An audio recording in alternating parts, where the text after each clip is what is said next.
Chapter 15. The Devil. You feel the heat and the pull on your lower chakras.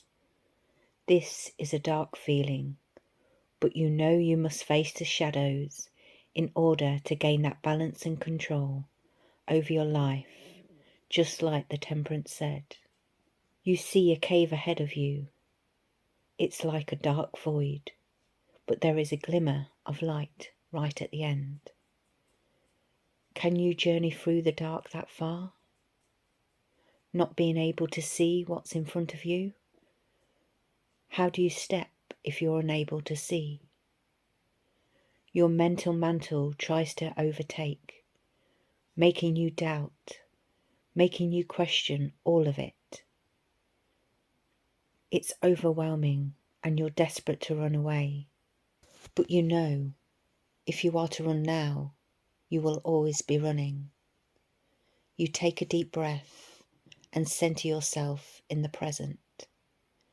Depression is worry about the past. Anxiety is worry about the future.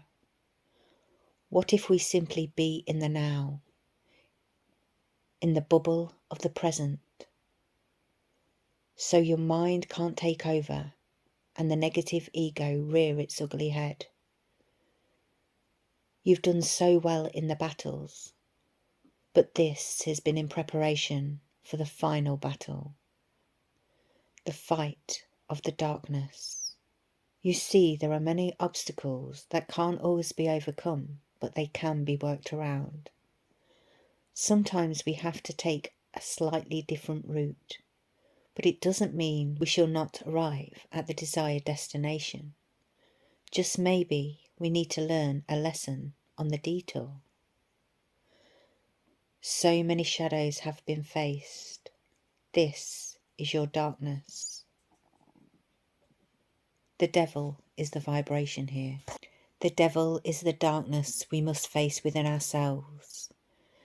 The chains are loose. We are just programmed to see it otherwise.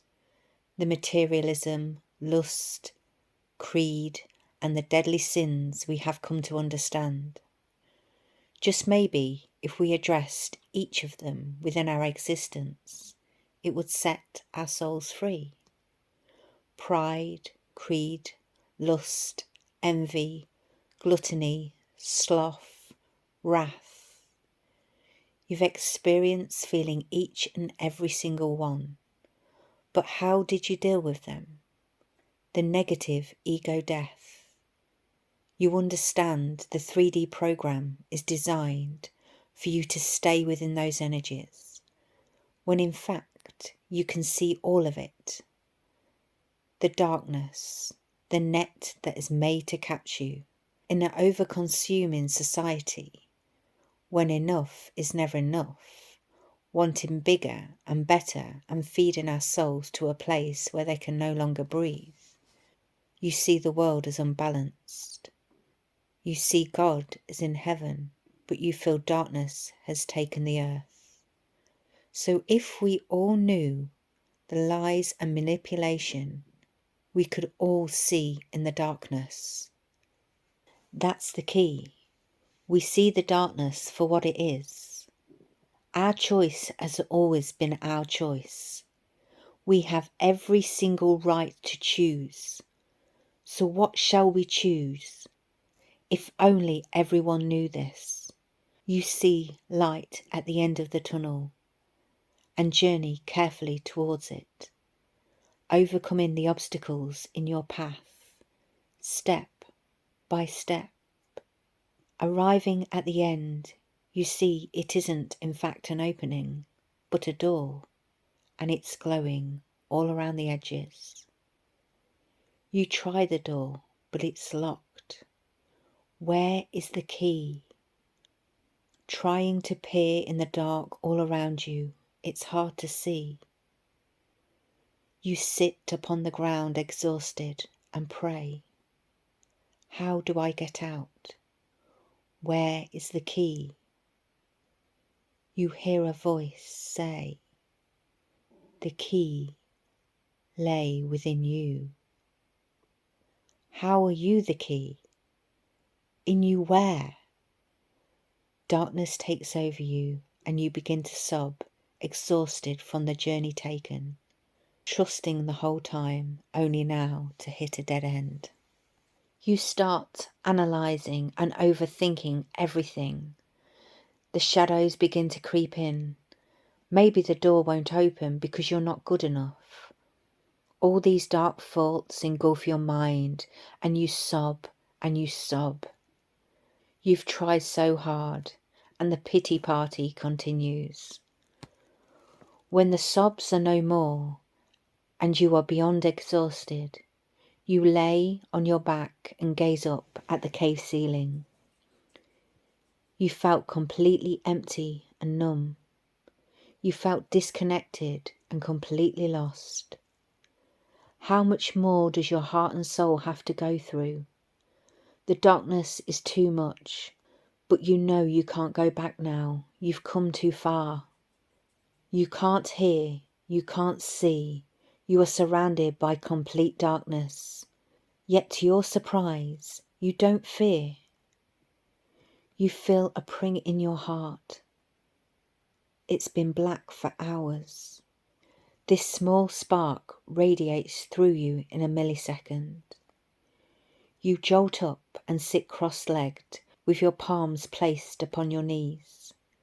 You close your eyes and breathe deep in through your nose and out through your mouth, centering yourself in the darkness, breathing in and breathing out, feeling your energy rise within you. You don't fear the darkness. You've been here so long, it's almost familiar. When you don't fear, it has no control. The fear of entrapment and darkness is the one you've projected due to you feeling undeserving.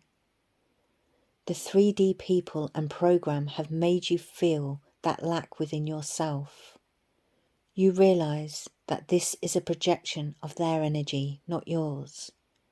You don't wish them ill. In fact, you sit and pray for their hearts and souls to be healed.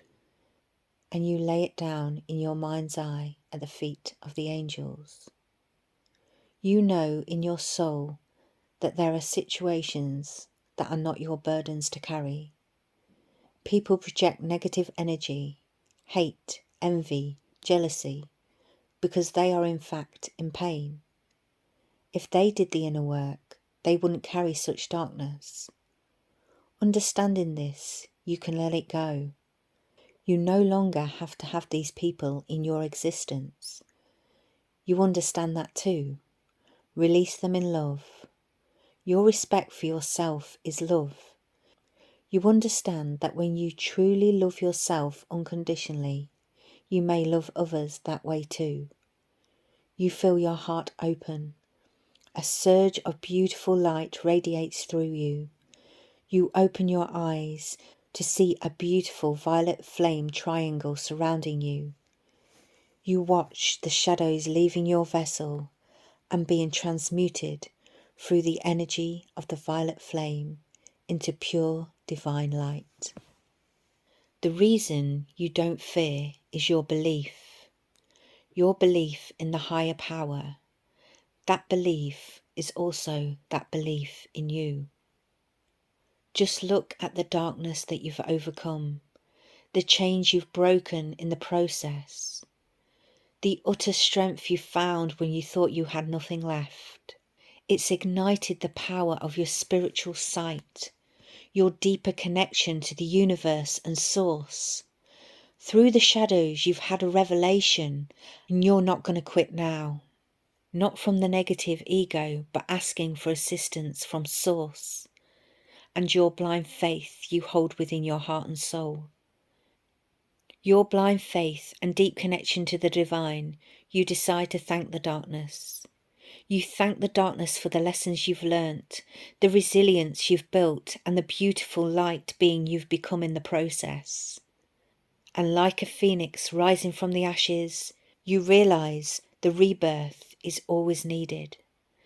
The battles you've fought, you've made it so far, you've already won. You know the darkness is the biggest growth cycle, and when you understand the darkness, you too understand the light. This journey has taught you to transmute that darkness into power, something you'd never have learnt if it wasn't for the darkness and the dark people and experiences which have come your way. To alchemize the energy into divine power is the biggest lesson. You realize in a world of judgment and control, you need to be the light in the darkness. Your gift is simply light. You know the battles you've fought and won, and now it's time to ripple that energy out to the world. Your gifts have shown you so much. You can see others' darkness clinging to them like a parasite. Your shining light and truth will be the glimmer for them in their darkness. So just being light is enough. You are enough. And with that, a huge surge of energy rushes from your being, and the door before you springs open, and you journey through the threshold, step by step,